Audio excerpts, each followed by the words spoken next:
Hello बच्चों, good morning. BCom second year online class में आपका स्वागत है।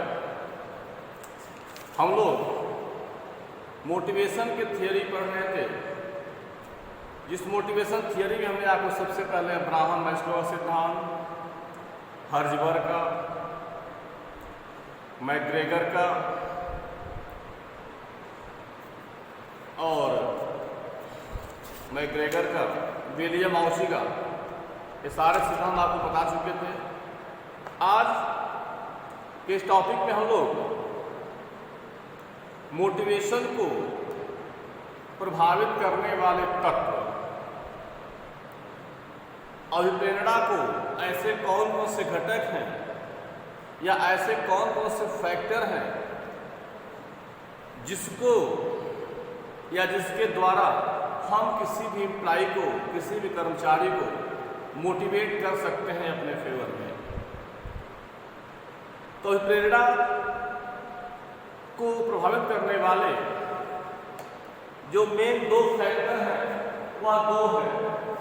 पहला है हमारा वित्तीय घटक, इसको फाइनेंशियल फैक्टर्स या मौद्रिक प्रेरक कहते हैं। इसको कहते हैं फाइनेंशियल। और यहां एक नॉन फाइनेंशियल, दो प्रकार के घटक हैं।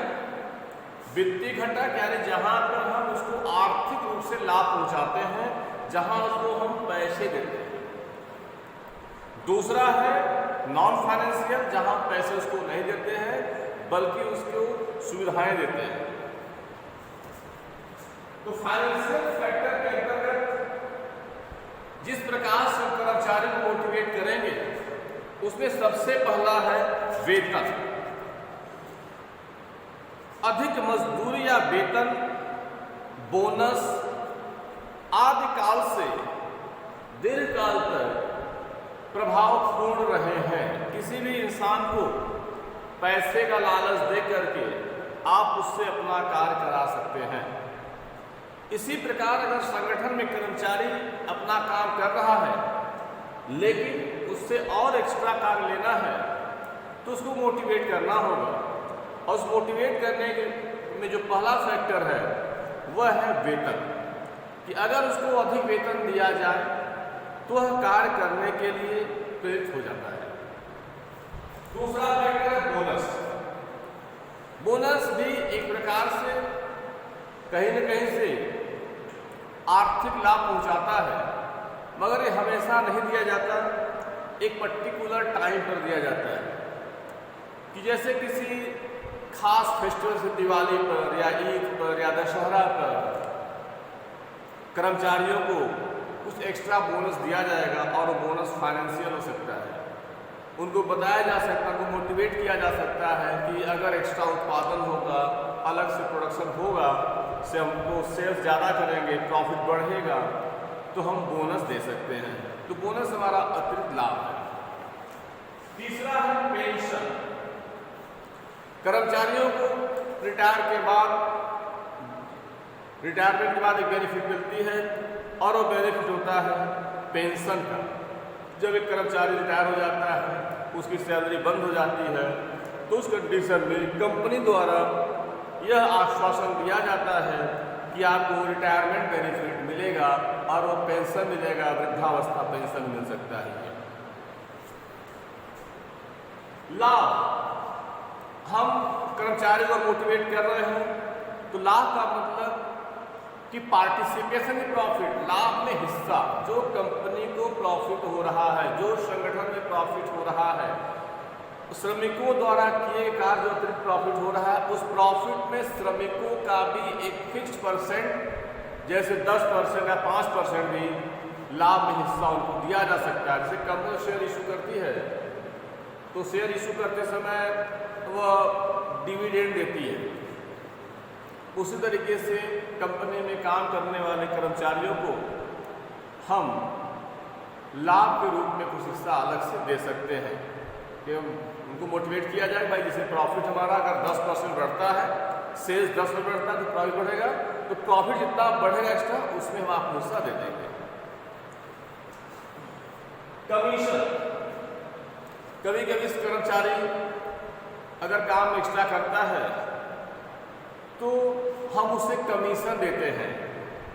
जैसे अगर किसी संगठन में आप एक सेल्समैन रखे हैं, उसको सैलरी आप दे रहे हैं, लेकिन सैलरी के बाद भी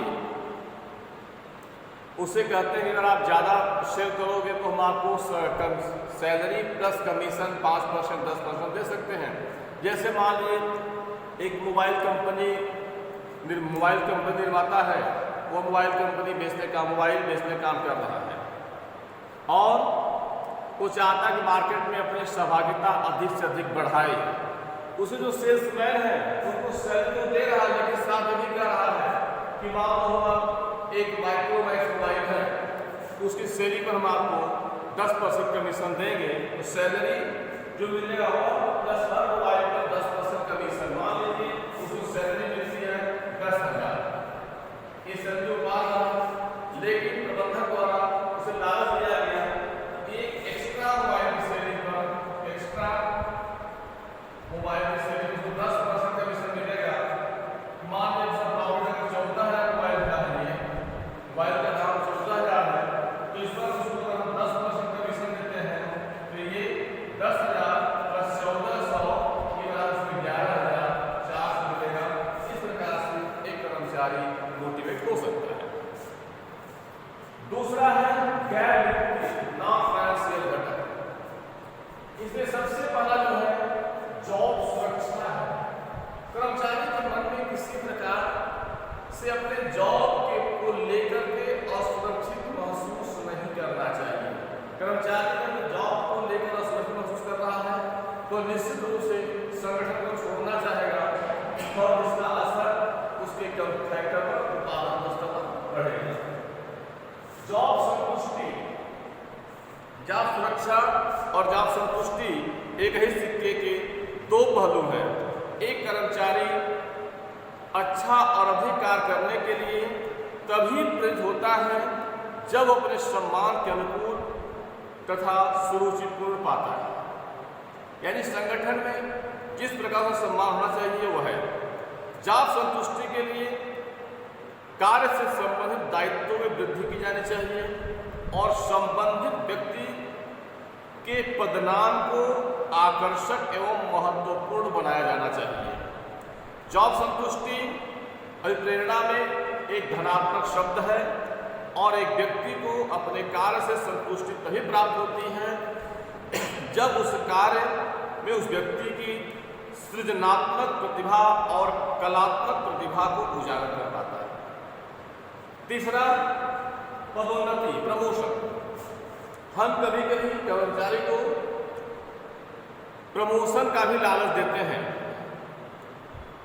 पदोन्नति के अवसर प्रदान करके एक व्यक्ति के जॉब को और आकर्षक बनाया जा सकता है। प्रमोशन जैसा समझते हैं कि उसी संगठन में ऊंचे पदों पर, जैसे एक बैंक में आप जूनियर क्लर्क में काम कर रहे हो, उस सीनियर क्लर्क आप बन गए, ये आपका पदोन्नति है।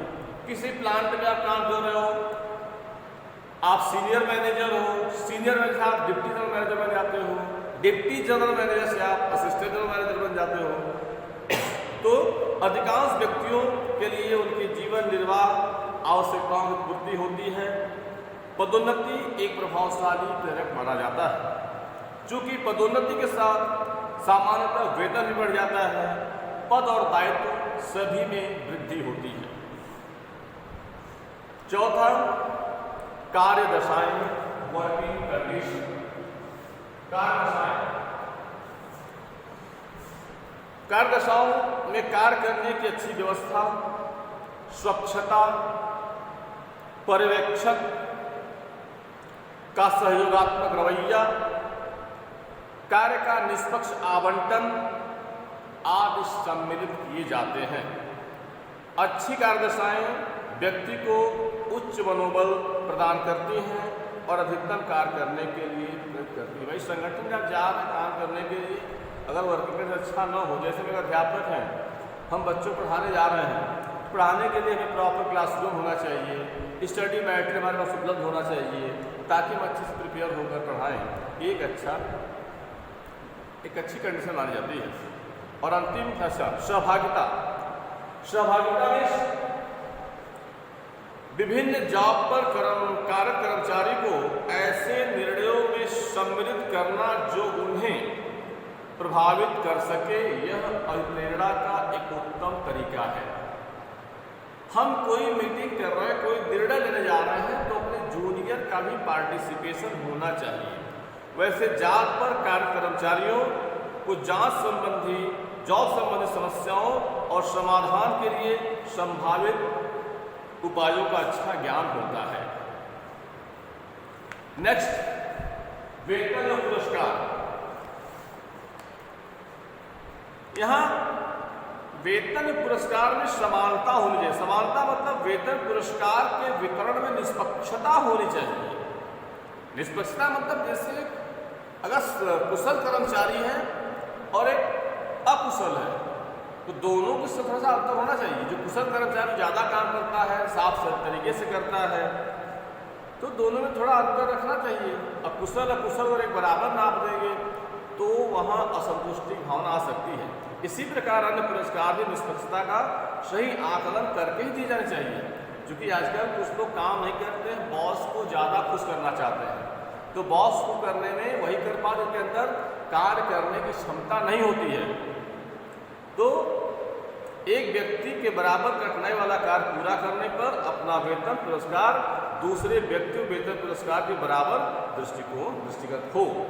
कहने मतलब ये है बेटा संक्षेप में कि कुशल और गैर कुशल के अंदर एक खाई होनी चाहिए। जो व्यक्ति कुशल है, जो व्यक्ति अकुशल है, दोनों से अंतर होना चाहिए। और अंतिम है नेतृत्व, लीडरशिप। प्रभावशाली नेतृत्व कर्मचारियों को अच्छा कार्य करने के लिए प्रेरित करता है। अच्छा प्रबंध अपने अधीनस्थों का मनोबल ऊंचा रखता है, उनमें समूह भावना तथा मित्र भावना बनाए रखता है, उन्हें जीवन में आगे बढ़ने की प्रेरणा देता है। इस प्रकार अपने अधीनस्थों को उच्च निष्पादन प्रदर्शित करने के लिए अभिप्रेरित करता है। तो इस प्रकार से आपने देखा कि मोटिवेशन को दो घटक है, वित्तीय घटक है, व्यक्ति घटक। वित्तीय घटक में वेतन, बोनस, पेंशन, लाभ, कमीशन। और गैर वित्तीय में जॉब सुरक्षा, जॉब संतुष्टि, पदोन्नति, कार्यशाला, सहभागिता, वेतन पुरस्कार वितरण क्षमता और नेतृत्व। इतने प्रकार से हम इसे मोटिवेट कर सकते हैं।